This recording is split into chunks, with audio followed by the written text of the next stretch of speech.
Cá estamos para estudarmos a lição da Escola Bíblica Dominical, nós da Igreja Batista Jardim das Esmeraldas, em Goiânia, e ainda mantendo o sistema da Escola Bíblica online. Por enquanto, mas com fé em Deus, com esperança de logo podemos retornar às aulas presenciais. A lição que estaremos estudando hoje é a lição de número 8 da revista Compromisso, que tem como título Exortação sobre o fim dos tempos. E tem o texto básico, Mateus capítulos 16 e 17. Jesus estava já no meio, um pouco mais do meio do seu ministério de 3 anos.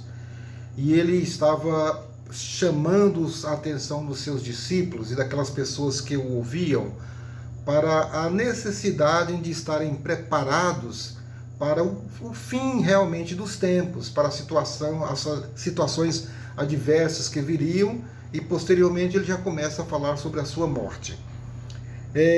Nós vemos que Jesus, a sua fama já havia se espalhado, então ele já era uma pessoa conhecida e já estava atraindo, já havia atraído grupos que estavam a favor dele, a multidão que estava de curiosos, que queriam talvez ver sinais ou receber algum benefício. Nós tínhamos também os líderes religiosos que viam em Jesus uma ameaça política, e nós temos os dois principais grupos aqui, que eram os saduceus e os fariseus. Os fariseus, que eles davam prioridade para a lei oral, e os saduceus para a lei escrita.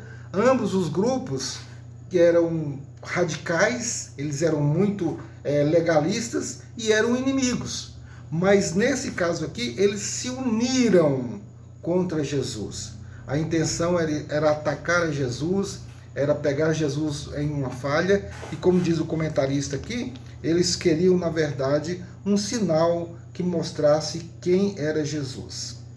Pois bem, nós vemos aqui no capítulo 16, no início aqui, quando fala que o Jesus, então, que os fariseus pedem um sinal. E Jesus fala que não dará um sinal, senão o sinal do profeta Jonas. E se vocês forem lá no capítulo 12, verso 39, desse mesmo livro, vão verificar a razão de Jesus estar falando isso, ou seja, da similaridade de Jesus, da situação de Jonas, que ficou 3 dias e 3 noites no ventre, e que Jesus também vai acontecer isso com ele, e ele veio então para trazer a redenção, a libertação, a salvação do povo. E Mateus então se preocupa em explicar isso lá. E Jesus aqui não quer dar explicação. Ele simplesmente fala assim: não vou falar mais nada, a não ser o sinal dos tempos. E chama a atenção deles. Vocês sabem o sinal, olham para o céu e sabem se vai chover. Olha e sabe se está fazendo um tempo bom. E não conseguem perceber as coisas. Então Jesus também é duro na sua postura para com os saduceus e os fariseus. Nós vemos que, passado esse momento, Jesus então, já no versículo 5, diz aqui, 16:5, indo os discípulos para o outro lado do mar, esqueceram-se de levar pão. Disse-lhe Jesus: estejam atentos e tenham cuidado com o fermento dos fariseus e dos saduceus. Aí nós vemos o tanto que às vezes a gente critica os discípulos porque parece que eles não estavam ligados. É como se eles estivessem alheios. Aí eles começaram a pensar: mas será que é porque nós esquecemos de trazer os alimentos, esquecemos de trazer pão? E Jesus então tem que mostrar para eles que na realidade o fermento era aquelas más influências, aqueles ensinamentos que os fariseus e os saduceus estavam querendo disseminar. E nós sabemos que o fermento no texto bíblico ele tem esse significado, né? Nós vemos aqui que o fermento era uma expressão metafórica usada pelos judeus para se referir à má influência. Então, fermento no pão ou fermento na alma? Fermento na alma, no entendimento. Essa era a palavra de Jesus. E nós vemos que continua a situação, e aí nós vemos um ponto que eu considero que é o cerne dessa lição. Por isso que a gente passa um pouco mais rápido nessa entrada aqui, nessa divergência com os saduceus e os fariseus, e esse mal entendido dos discípulos, para chegar no ponto que eu considero o principal, que é o Mateus 16, de 13 a 28, que é as declarações de Pedro e o preço da cruz, é o título da nossa lição. Olha só, o que diz o texto bíblico. Chegando Jesus à região da Cesareia de Filipe, perguntou aos seus discípulos: quem os outros dizem que o Filho do Homem é? Eu estou usando a versão NVI. Tá? Eles responderam: alguns dizem que é João Batista, outros Elias, e ainda outros Jeremias, ou um dos profetas. E Jesus então volta-se para os discípulos e fala: e vocês? Quem é que vocês dizem que eu sou? Perguntou ele. E vocês? Perguntou ele. Quem vocês dizem que eu sou? Simão Pedro respondeu: tu és o Cristo, o Filho do Deus vivo. Respondeu Jesus: feliz é você, Simão, filho de Jonas, porque isto não lhe foi revelado por sangue, por carne e sangue, mas por meu Pai que está nos céus. E eu lhe digo que você é Pedro, e sobre esta pedra edificarei a minha igreja, e as portas do Hades não poderão vencê-la. Eu darei as chaves do reino dos céus, e o que você ligar na terra será ligado nos céus, e o que você desligar na terra será desligado nos céus. Olha só, essa passagem que é motivo de muitas polêmicas e divergências, e é vista como base para o entendimento de alguns teólogos e grupos, como sendo a instituição do papado, mas nós vemos que aqui nós temos uma significação muito importante do entendimento do que é a Igreja de Cristo. Olha, primeira coisa eles falam lá, João Batista. A primeira palavra lá, uns dizem que é João Batista. João Batista havia sido morto por Herodes, naquela história lá do episódio com Herodias, e ele então foi decapitado lá, vocês sabem disso. E o próprio Herodes já corria essa notícia lá, esses boatos, né, da possibilidade de João Batista ressuscitar. E o próprio Herodes vivia atormentado com isso. Então, para alguns que viam os milagres, as coisas que Jesus fazia, pensavam: é João Batista. Outros pensavam que poderia ser Elias, porque nós vemos que lá em Malaquias, capítulo 4, versículo 15, nós temos que existe uma promessa que Deus haveria de mandar o profeta Elias antes do terrível e temível dia do Senhor. Então tinha também essa corrente de pensamento. Outros já pensavam no profeta Jeremias, um profeta conhecido como sendo um profeta do sofrimento, um profeta que passava por situações realmente de provações, de sofrimento, e viam na situação de Jesus uma similaridade. E outros ainda falavam, outros profetas, algum profeta de Israel. Mas aí Jesus então volta para eles. Por quê? Porque Jesus está dando uma aula. Jesus está chamando a atenção para eles, dando um ensinamento. E vocês? Quem vocês dizem que eu sou? E agora a declaração de Pedro, ela é o cerne do entendimento do que é a Igreja de Cristo. Tu és o Cristo, o Filho do Deus vivo. Olha só, Cristo, o significado de Cristo é essa ideia de ungido, de Messias. E quando Pedro faz essa declaração sobre Jesus, de vê-lo como o Cristo, o Filho de Deus vivo, Pedro está fazendo uma declaração sobre uma verdade que não foi revelada a ele, como o próprio Jesus fala aqui, pela sua humanidade. Por quê? Jesus fala aqui, olha, que não foi pela carne e sangue quem revelou, mas o meu Pai que está nos céus. Porque ninguém pelo seu entendimento, pelos seus conhecimentos, pelo seu intelecto, por tudo, consegue chegar a esse entendimento de ver em Jesus o Cristo, o Filho de Deus, o Messias. E isso muda o rumo de todo o entendimento do que é a Igreja de Cristo. Nós vemos que Jesus aí, diante dessa palavra, então Jesus fala para Pedro, Simão, tu és o Cristo, o Filho de Deus vivo. Respondeu Jesus: Feliz é você, Simão, filho de Jonas, porque isso não lhe foi revelado por carne ou sangue, mas por meu Pai que está nos céus. Nós vemos que quando Jesus fala essas coisas para Pedro, e aí ele volta e acrescenta ainda falando que, fala lá, olha só,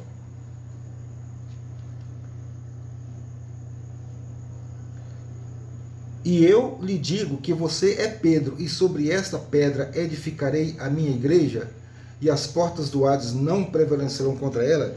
Jesus faz inicialmente uma bem-aventurança e faz duas promessas a Pedro.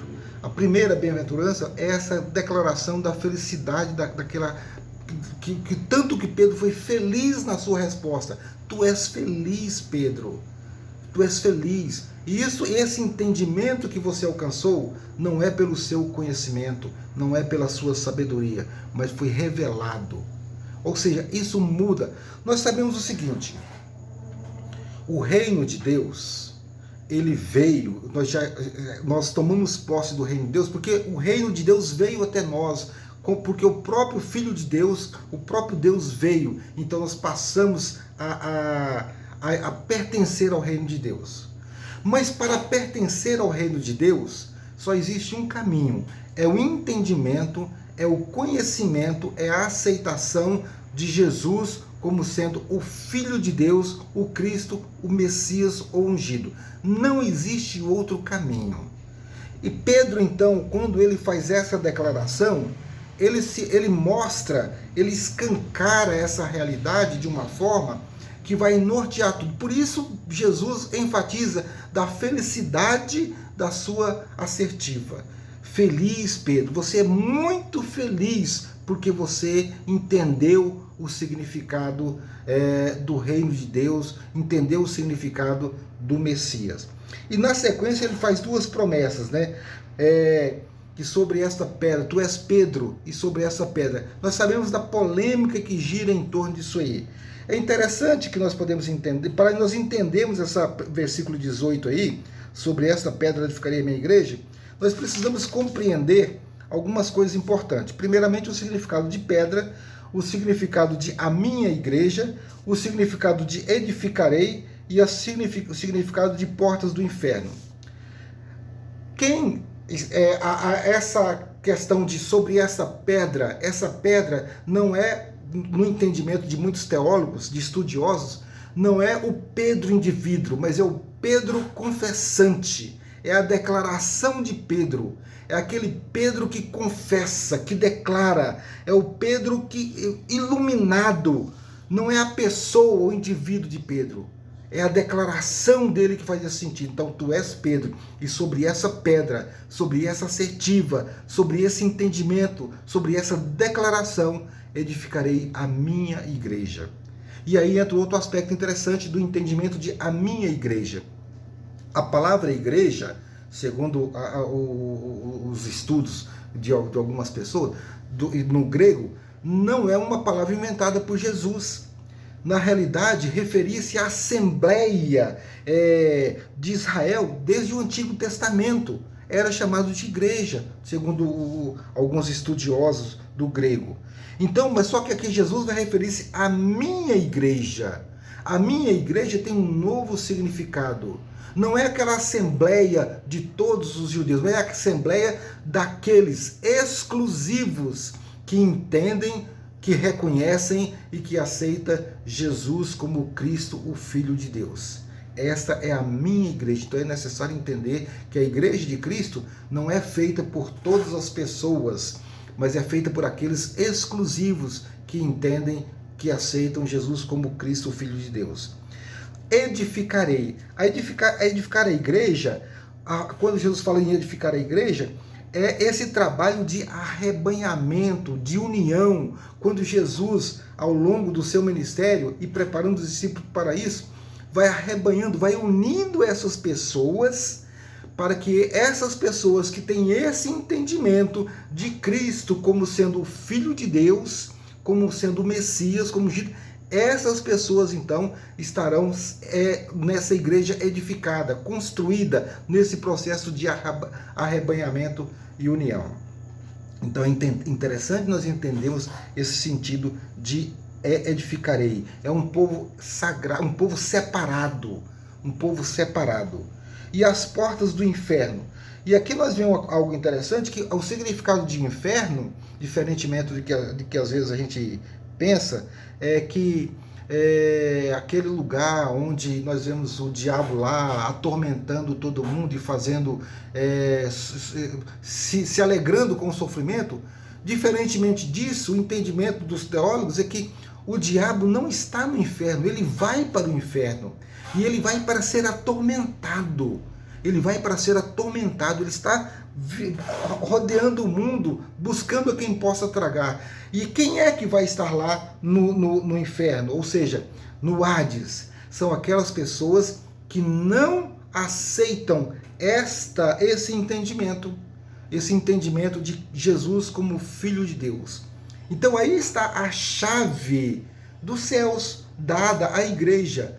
Ou seja, a igreja é aquela que vai, a partir do instante em que você faz parte da igreja e que você está integrado à igreja, você está ligado. Quando você, então, a igreja, você não está dentro desse grupo, você automaticamente, as portas do inferno não vão prevalecer, no sentido de que a morte não irá vencer a igreja.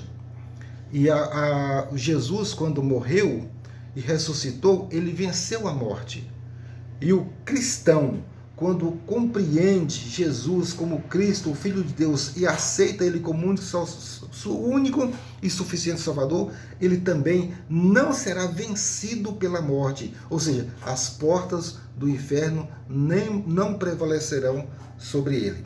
Então nós precisamos compreender isso para que nós tenhamos um entendimento maduro sobre essa situação. E aí é o seguinte, algumas pessoas vão pensar, mas Pedro, na realidade, ele foi tido como a pedra. Olha só, o próprio Pedro, lá no capítulo, na primeira carta que ele escreveu, no capítulo 2, a partir do verso 4, o próprio Pedro, ele declara que a pedra viva, a pedra angular é Cristo, não é ele. É a confissão dele que é essa pedra angular. Olha só, à medida que se aproximaram dele, segundo 1 Pedro, capítulo 2, versículos, a partir do versículo 4, à medida que se aproximaram dele, a pedra viva, rejeitada pelos homens, mas escolhida por Deus e preciosa para ele. Vocês também estão sendo utilizados como pedras vivas na edificação de uma casa espiritual, para serem sacerdócio santo, oferecendo sacrifícios espirituais aceitáveis a Deus por meio de Jesus Cristo, pois assim é dito na Escritura: eis que ponho em Sião uma pedra angular, escolhida e preciosa, e aquele que nele confia jamais será envergonhado. Aquele que nela confia, ou seja, na pedra. Portanto, vocês, os que creem, esta pedra é preciosa, mas para os que não creem, a pedra que os construtores rejeitaram tornou... escuta aqui. Portanto, para vocês, os que creem, essa pedra é preciosa, mas para os que não creem, a pedra que os construtores rejeitaram tornou-se a pedra angular, e pedra de tropeço, e a rocha que faz cair. E se eu, qualquer pessoa que não aceita a Cristo como sendo a pedra angular, como sendo o Cristo, o Filho de Deus, o não entendimento disso aí, aquela pedra angular de edificação torna-se pedra de tropeço. Então, o próprio Pedro declarou que a pedra angular é Cristo. E a situação de que a edificação da igreja não está restrita a Pedro, nós vemos no capítulo 18, a partir do verso 15 de Mateus, nós vemos só o que diz o texto aqui. Se o seu irmão pecar contra você, vá e a sós com ele e mostre-lhe o erro. Mostre-lhe o erro. Se ele o ouvir, você ganhou seu irmão. Mas se ele não o ouvir, leve consigo mais um ou dois outros, de modo que qualquer acusação seja confirmada pelo depoimento de 2 ou 3 testemunhas. Se ele se recusar a ouvir, conte à igreja. E se ele se recusar a ouvir também a igreja, trate-o como pagão ou publicano. Digo-lhes a verdade: tudo que vocês ligarem na terra será ligado no céu, e tudo que vocês desligarem na terra terá sido desligado no céu. Por quê? Porque a igreja, o entendimento de Cristo como ungido de Deus, é que vai ser o norte, o centro de tudo. Se a igreja, se você não faz parte desse grupo, automaticamente você está sendo desligado. Ou seja, a ideia do desligar, nós vemos que o cristão pecador, embora pecador, mas perdoado, mais redimido, ele tem os seus pecados grudados, mas a partir do instante da salvação, esse pecado será desligado, ou seja, não será mais imputado à sua pessoa. Por quê? Porque Cristo assumiu sobre ele e pagou no preço da cruz. É interessante a gente pensar isso aí, essas coisas, porque nós vemos que Jesus estava preparando os seus discípulos para que depois eles pudessem entender a importância deles quando Jesus não estivesse mais presente como o homem aqui na terra. Por isso nós vemos lá na questão da grande comissão, né, que vão por todo mundo, vocês vão por todo mundo, vão pregar o evangelho por toda criatura. É a igreja de Cristo sendo edificada através do trabalho daqueles que aceitaram a Jesus como o Cristo, o ungido do Deus vivo. Uma questão sobre a da igreja, a gente tem que pensar que a igreja, nós temos a igreja visível e a igreja invisível. A igreja visível é essa igreja que nós pertencemos. Por exemplo, Jardim das Esmeraldas, a igreja visível. Nós vemos as pessoas ali, fazemos parte do corpo da igreja. E a igreja invisível é aquela igreja que somente Deus vê. Porque algumas pessoas que estão na igreja, embora estejam na igreja visível, mas não estão fazendo parte do corpo de Cristo.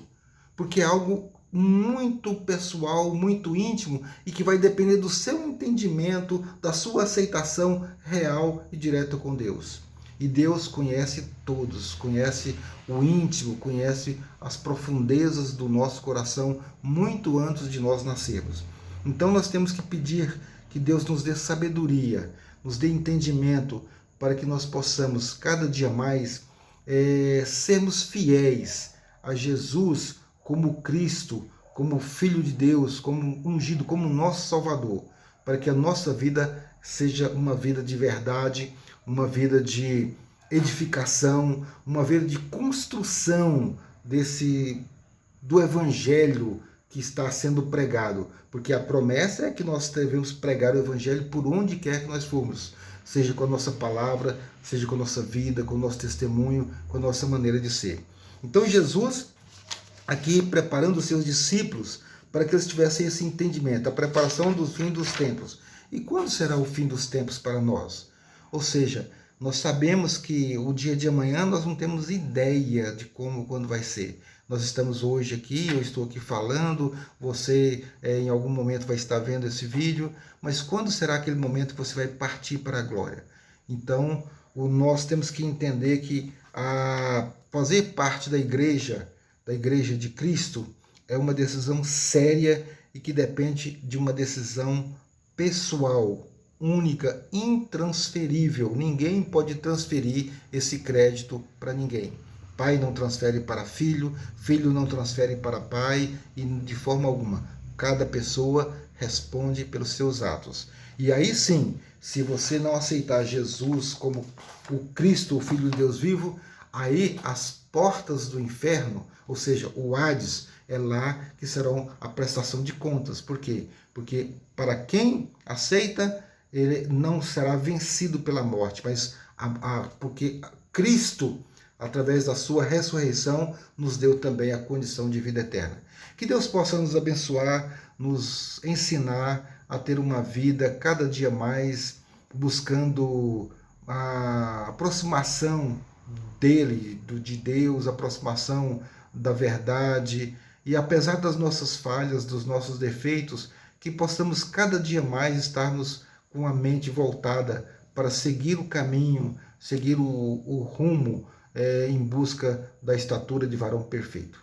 Que Deus possa nos abençoar.